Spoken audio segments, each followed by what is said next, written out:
up, guys, and welcome to Wham Squad Wrestling, where we give you the best wrestling news in the whammiest fashions.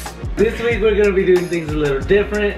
Last week we actually didn't get to upload the SmackDown review.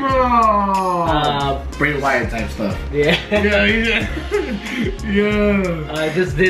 I didn't get to it. It happens. I got a life, man. Leave me alone. What do you guys want from us? Come on. So this week we're gonna start off with the ratings. Off the bat, we're gonna rate Raw from the get-go. Get-go. You wanna start off? Yeah. What's your rating of Raw? Raw was a low. I'm gonna give it a low 2. A low 2. A low 2. You know what I'm saying? Like it's almost still a 1.9. Almost a 1.9, but it's like, you know what? I'm gonna round up this time. I'm gonna round up, right? I'm being generous. Okay. What do you think? I think when you said you're being generous, you were right. I'm giving it 1.5. Oh my God. 1.5. Another week. They went up last week, but this week they're back down. What is going on with y'all? Y'all was going up.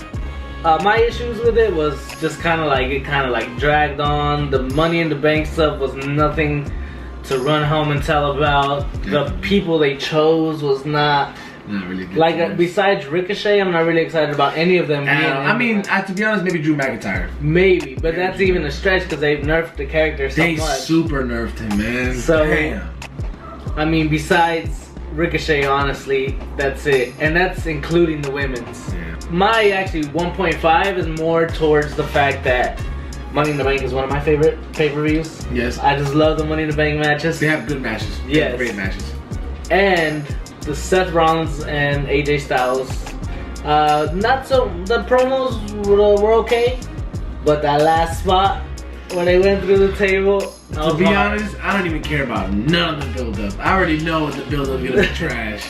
But the match, I feel like if they don't have a match on Raw, it could be a good match. You know what I'm saying? Like if they don't interact in the match against each other. Or as long, I don't even want them teaming with each other against some other people. Like I don't even want it to be babyface against Baron Corbin and fucking Bobby Lashley. I don't even want to see that. I know Bobby Lashley and The Miz stuff was that's not unwatchable. And we're back to Shane McMahon and The Miz. Hey, it makes sense. I don't know why people are telling me it doesn't make sense, because it does. Like, okay, cool, Shane won the match. It should have been like Shane harbors no more anger and stuff like that. I get it, cool. You know what I'm saying? But when The Miz got shaken up to Raw, he came through and he beat the shit out of him. Yeah, but also like that was kind of like the end of that to me. And it was like, now he's fucking with Roman. Like, okay, get your ass beat by Roman. It could not have been the end, because Shane McMahon still has the title of best in the world, and it just couldn't have been the end. But that's why I feel like that's why he had to win. If he loses to The Miz now, what happens? Does The Miz become the best in the world? Well, technically, he's the one that won 2/3. He did win 2/3. I'm just saying. To be honest, Raw was so forgettable this week. I have to go back and look at what happened. Bray Wyatt's promo was good. Bray Wyatt is getting even better. Oh my God, Bray Wyatt itself gets the two whams. Yeah. Like everything else gets 0. I feel like that's really what kind of boosted it. It kind of like woke me up in the middle of the show. Yeah. Like, oh wow, this is really happening. Oh my God, when he flipped over the picture and there was a burning kid inside of it, I was like, bro, what the hell? I was like, that's the house that Randy Orton set on fire. Yeah. But not the house that AJ Styles built. That's a separate house. Yeah, obviously. There's not really much to talk about. That's true. Literally just Bray Wyatt.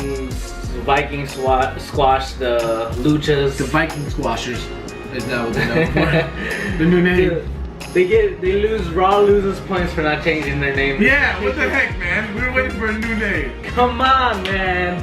The Vikineers or something. Come on. There you go. Lacey Evans and what's her name? Becky Lynch. I'm actually looking forward to that. I'm not gonna lie. I'm looking forward to Becky Lynch stuff again. She's getting pretty good on the mic again. I feel like. I like it. I like Becky and Lacey because they're like polar opposites. Let's talk about Rey Mysterio.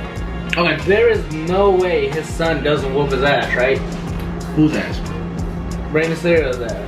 You think Like so? he beat his own daddy's ass. I feel like that's what we're building to. If you think so, I think whatever we are building to, we are just throw the whole Samoa Joe away at this point.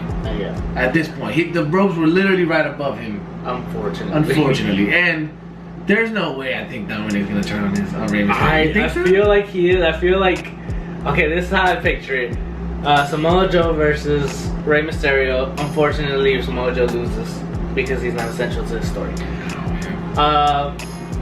He loses his title. Rey Mysterio wins it. He's celebrating with his son. His son picks him up, Batista, like Batista did. Randy Orton. Yes. And then he just turns on him because he does know how to wrestle. Dominic knows how to wrestle. But has he been to any developmental? He has not. I don't think they're gonna do it. But that's Rey Mysterio's son, though. Yeah. If anybody can get past that stage, it's Rey Mysterio's son. I definitely understand. I think, okay, I will agree with you next week if he does any type of mic work. If he does any type of promo mic work, then yes.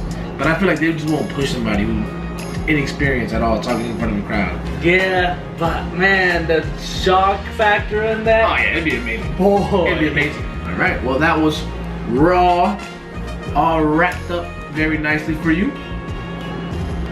Oh my God. I mean, I want to The brag. way that you handled that. I gotta handle with care, you know, because this show sucks. Wow. At this point, Raw is a turd in a bag that you put on, set on fire and put on your neighbor's front door, and because they just can't get it right. Yeah, you're forcing somebody to open the door and stomp it out, basically. Well, that was our review of Raw, and we're gonna keep doing this even though we don't like watching Raw. We love wrestling. I mean, we're gonna be here for a while, right? We're gonna be here for years and years to come. And if you're not down with that, then we got 2 words for you. Wham it!